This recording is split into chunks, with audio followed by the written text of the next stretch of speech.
Hey everyone, I'm back. We were talking last time about Khomeini, uh, Ayatollah Khomeini, and I told you I was going to do a separate video on evaluating him. This Vilayat a Faqih, this um, jurist authority or rule of the jurists, was a real innovation. Um, um, it was an original idea that Khomeini introduced here. Never been anything exactly like it in the Muslim world. There have always been religious authorities who advised members of this, the state leaders, the sultans, or whatever. Um, but there had never been a government by fuqaha, right, by the religious authorities, um, actually making the decisions on um, how the Sharia applied to every particular policy, right? We weren't actually in the government before, and so this is new.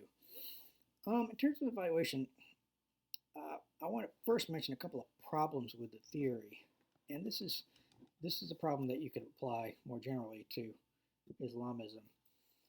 The first has to do with interpretation, the interpretation of scriptures and law. Um, the reading of the Quran and of the body of laws called the Sharia, right, is inflexible, right? There's one specific meaning. It's not particularly complex. Um, there is a true interpretation, and that meaning of the Quran is for all time, right?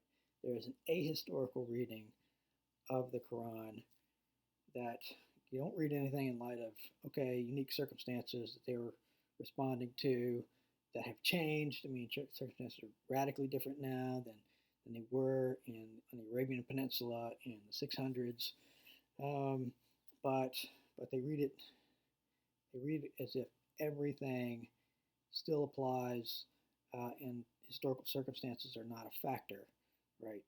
Um, and then there's related to this, there is an assumption that the Sharia is unproblematically derived from the Quran.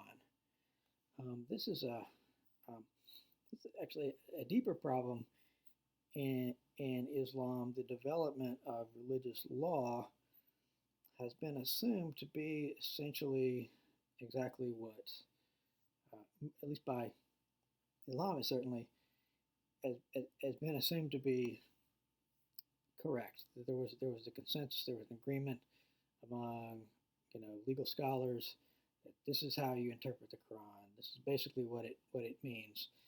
And at a certain point, they kind of closed things down and said, okay, basically we've got uh, you know we've worked out basic um, rules for what the Quran implies for human behavior. And this sort of shutting down the operation, saying we've got it.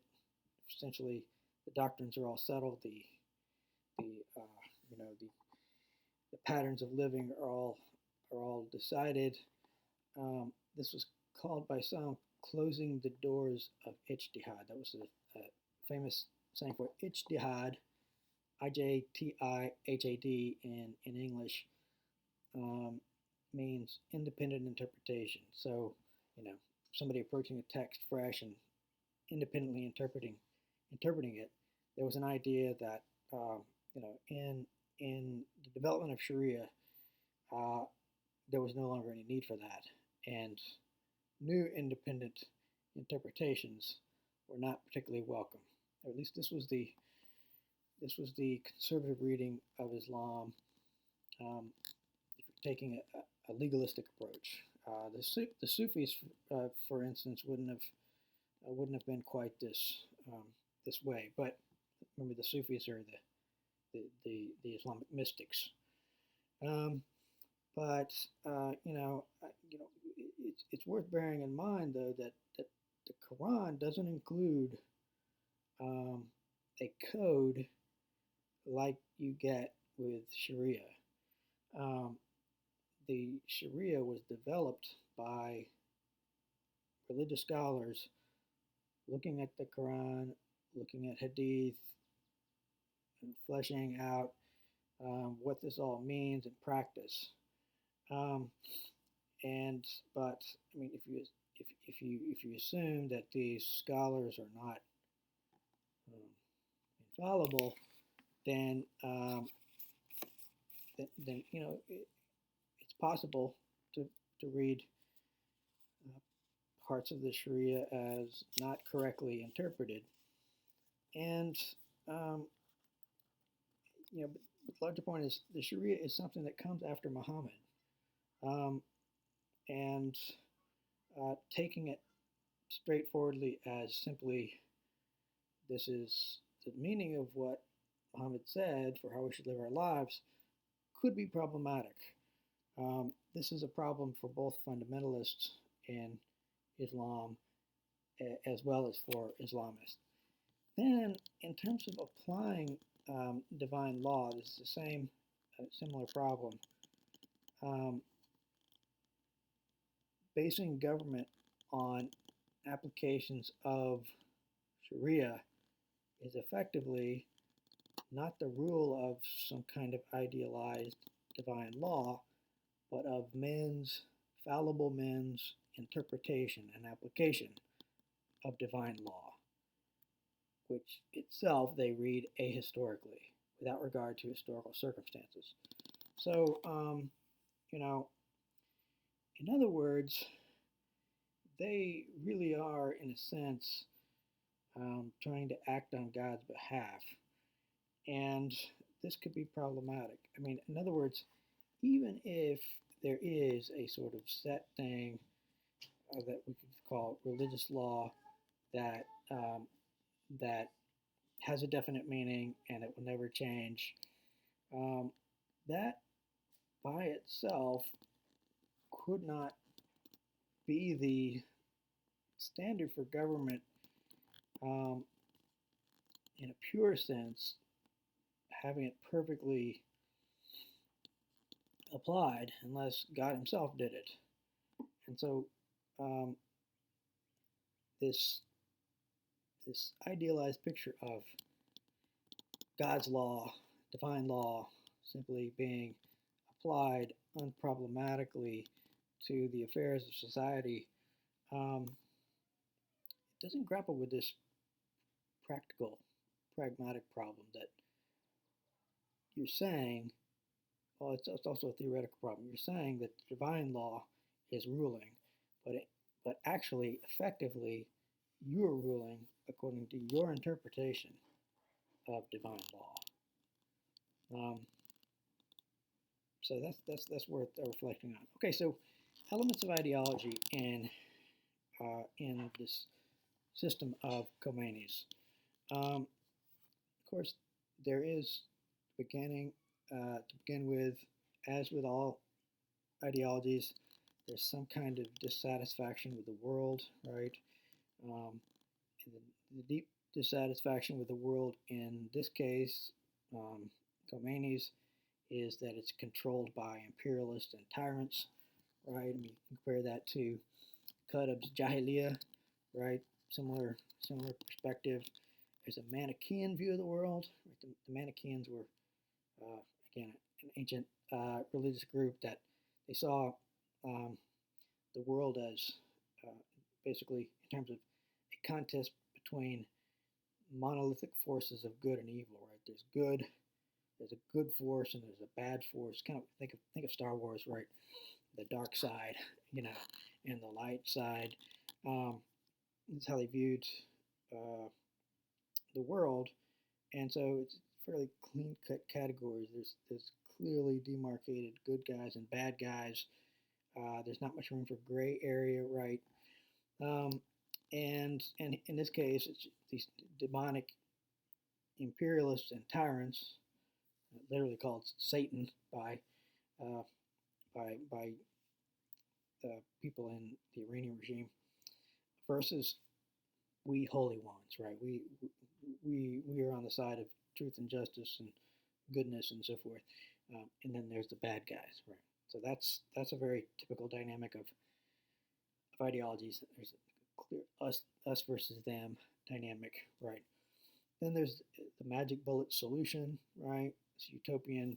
Okay, all we got to do is establish an Islamic State, which involves simply applying the Quran uh, and the Sharia straightforwardly as interpreted by the experts. Solution, problem solved, right? Um, and the Islamic State itself is ostensibly modeled after an idealized golden age, right? When it's supposed to be the way Muhammad governed. You can question that premise too. Is this really correct understanding of the way Muhammad governed? But regardless, this golden age was seen as the model. So it's kind of a backwards looking utopia, right? Instead of modern Western utopias, are usually they see the utopia off in the future. In this case, they kind of see it off in the past, and they want to restore the lost, golden age, right? And in establishing this, will bring true justice on earth. And you compare this to Augustine's conception of the city of God and the earthly city, and Augustine takes for granted that there is never institutionally um, an achievement of justice in this world. It's always relative justice. We never have perfect justice. The only perfect justice is in terms of the rule of Christ, right? Or God's rule through Christ, however you want to say that. But justice in this world it's not in the cards, not in the complete sense of justice, right? Then you have additionally this ideological dynamic of revolutionary activism, right? As with Qutb, you need a global, permanent revolution, if you will. Qutb had said, this is an eternal struggle, an eternal jihad until the world is cleansed of corruption. That language of cleansing is disturbing to us. We all know ethnic cleansing and so forth, and it should be disturbing. I mean, this is what are you cleansing the world of? Well, it's people you consider bad, right? So anyway, this permanent revolution is required for establishing this justice on earth, right? There's an apocalyptic element that's even more pronounced in this Shia version because they're anticipating this culminating rule of the Mahdi, right? We're going to rule justly, but then the Mahdi ultimately they're still looking for the Mahdi to achieve the put things on a higher plane, right? So and then there is. I mean, you could describe this creation of this imaginary world in terms of what Vogelin's term a second reality, right? Ideology, the system. We're creating a new world, an imaginary world, a fantasy world, right? In which we're going to live. And that raises impossible expectations for one thing, and brings destruction to the first reality. If you live in an imaginary reality, right, the real world doesn't go away, and if you live in the imaginary reality as if the real world didn't exist, you're going to cause destruction for the real world. So what are the real world effects in Iran? Well, today you can look at mass dissatisfaction at home. Those impossible expectations were not fulfilled. And I should mention, by the way, that the Iranian Revolution was not clear at the beginning, what they were going to end up with. I mean, there were a lot of people inspired by Khomeini, but there were other groups like socialist, um, all kinds of popular elements, hoping, having their own hopes for what would be established. It ended up being this rule by the Fuqaha, and it is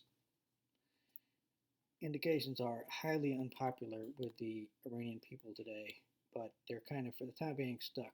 Occasionally you see these mass um, protests, and you've seen it recently about um, the in relation to the coronavirus, that the government hasn't uh, been honest with them about how bad things were.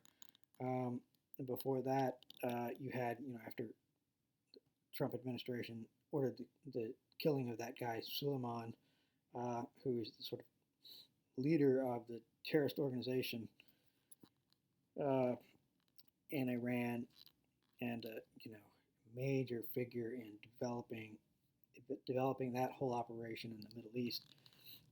When he was taken out by an American bomb, remember Iran shot a couple of missiles back towards the American base, and not very accurate. In fact, so inaccurate that one of the things that was shot down was an Iranian an Iranian plane flying overhead, and the government lied, pretended that that wasn't a result of the missile, it was something else, right? And then the truth came out.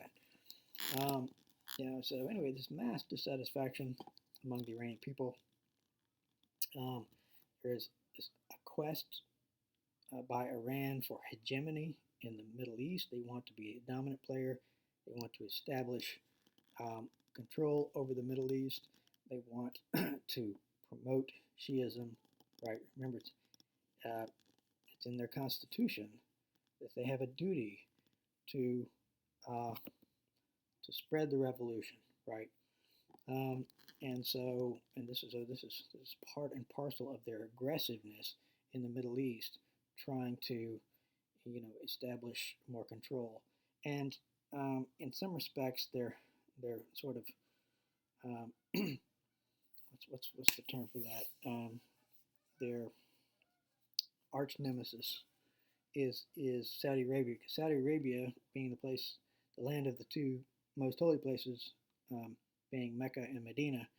Medina was the original community where Muhammad developed the early Muslim community after they were chased out of Mecca, before they came back to Mecca. Those two holy places. Saudi Arabia is sort of the keeper of those two holy places, including Mecca, where the international Hajj, the pilgrimage, takes place, right? And so Saudi Arabia kind of presents themselves as as the national carrier for Islam and the standard setter for Islam, and Iran wants that role, right? And so these two players are fighting each other, and um, recently you've seen Iran turn up the heat a little bit and start attacking um, attacking Saudi Arabia directly through these Houthi rebels down in Yemen. You've heard of the Houthis, and they're supported by the Iranian regime, right? By people like Soleimani, who was killed. And those Houthi rebels have actually launched missile attacks against oil facilities in Saudi Arabia and destroyed one. Which Saudi Arabia is the world's largest supplier of oil, so it's kind of big, significant stuff, right? But you also have what you could almost call satellite states developing around Iran. I mean, Iran has effectively established control over Lebanon through Hezbollah, which is a terrorist group, but also, like Hamas, has put up people for elections and stuff like that. Iraq. I mean, Iraq is one of the few places in the world where the Shia are the minority. I mean, are the majority of the population. I think it's like 60, 70% uh, of of the population in Iraq is Shia, and um, and so they've been trying to manipulate that and control Iraq that way, um, and then over Syria, um, they're allied with Assad, who practice, or at least I don't know how serious devout he is or whatever, but he is aligned with Shiism, the Ismaili form of it, um, but a Shia. So their ideology is driving them to try to establish a hegemony in the Middle East. Um, they are, as I think I mentioned, State Department has them as the world's largest state sponsor of terrorism, um, and there's a lot of groups that they're supporting in this role. I mean, there's Hezbollah, as I mentioned, in Lebanon, and they're often involved in attacks on Israel. There's Hamas, which is in Israel. It's a Sunni group, but they support Hamas. They're located in Gaza, in the Gaza Strip.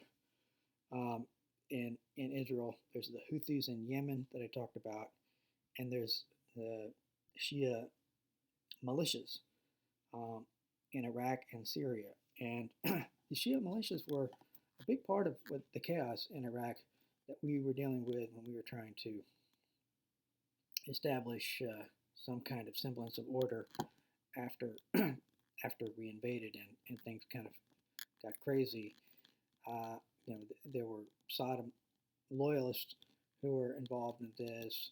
There were other terrorist groups, but important among all of them were these Iranian-backed militias, right? Shia militias. And then finally, and the most frightening scenario is the prospect of nuclear conflict in the Middle East. And for all of these reasons, that Iran has become a rogue state based on its ideology, right? That we look at it as a nightmare scenario of them getting nuclear weapons.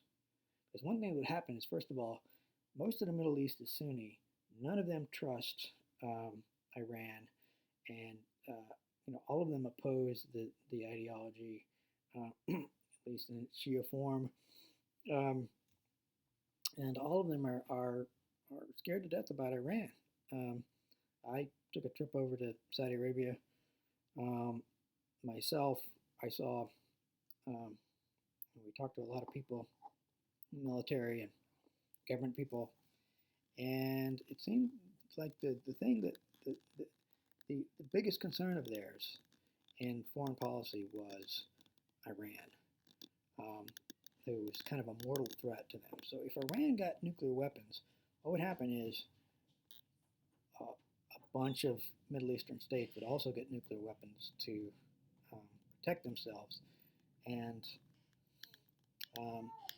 one of the things we've worried about with Iran and all of this radicalism going on in the Middle East is we know that the jihadist characters are not hesitant to use weapons of mass destruction, right? And we know that in Iran, they're governed by this apocalyptic ideology where the end of the world is not really a prospect to avoid. It's something to be looked for, hoped for, and also add onto that this cult of martyrdom, where people are just can't wait to die. This combined with nuclear weapons and a regime that's aggressively pushing its ideology through force. This is a great concern. So anyway, that's it for Khomeini. We'll get to the jihadist proper, if you will, with Faraj and and Osama bin Laden as maybe two most revealing characters, at any rate, among those who became activists, right? Actually tried to carry out the the the jihadist project um, through through force, right? Through terrorism, and efforts to overthrow governments in the region, and for Bin Laden ultimately strike at the imperialists, puppet masters, if you will. Okay, I'll see you then.